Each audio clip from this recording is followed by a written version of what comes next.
I physically, literally, cannot break up with my boyfriend. On Sunday night, I ended things with Marcus. I sat him down in our kitchen, managed not to cry as I explained that I couldn't see a future between us, and he was fully moved out of our apartment by midnight. I insisted that he didn't have to do that. He could sleep on the couch while looking for a new apartment. I didn't mind him staying, but he assured me that he would be fine. He could stay with his friend. I even helped him get a couple suitcases into his car. I texted my mom and my close friends to tell them that we'd broken up. Everyone was incredibly supportive, proud, and sorry that things didn't work out. I fell asleep watching Netflix, slightly sad about the absence of Marcus in our bed, but knowing I had done the right thing for myself. The next morning when I woke up, I heard movement in my kitchen. I assumed it was Marcus coming back for something he'd forgotten. But when I opened the bedroom door, I smelled breakfast cooking. It smelled like pancakes. Oh God, I thought. Does he want to try and change my mind? As I made my way to our table, I noticed Marcus moved back into the apartment. Somehow, without me waking up, his posters were back on our walls, his coats back on our coat rack, his shoes by our front door. Everything was back to how it was. As soon as I sat, he put a plate of pancakes in front of me and kissed my head, muttering, "Mornin'."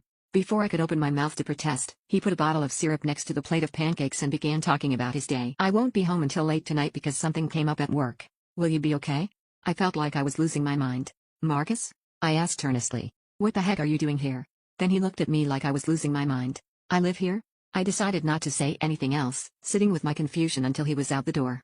Then I began to scroll through my phone, looking for the texts I'd sent everyone last night about the breakup. They were gone.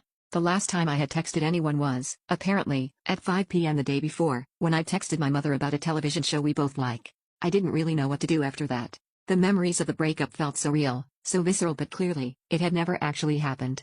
Finally, I had to accept the fact that it was most likely just a hyper-realistic dream, my subconscious acting out the breakup that I had been planning. Confused, but determined, I decided that tonight, I would actually break up with my boyfriend Marcus. And I did exactly that. He got home from work, I was waiting at the table for him. I told him we had to talk, and he sat. Much like the dream, he was sad, but very understanding, and began to pack up his stuff. Once again, I helped, and carried some bags over to his car. He was out by midnight. I texted my close circle. I was in bed by 1. When I woke up in the morning, he was in bed beside me. I was immediately alarmed, waking him up with my gasp of discomfort. "What is it? Are you okay?" he started. "I broke up with you last night," I informed him. "Why are you still here, Marcus?" He looked confused. "You had a dream we broke up, Lena?" I paused. I couldn't really say. It wasn't a dream, with any certainty. I checked my phone, once again finding the texts of the previous night gone.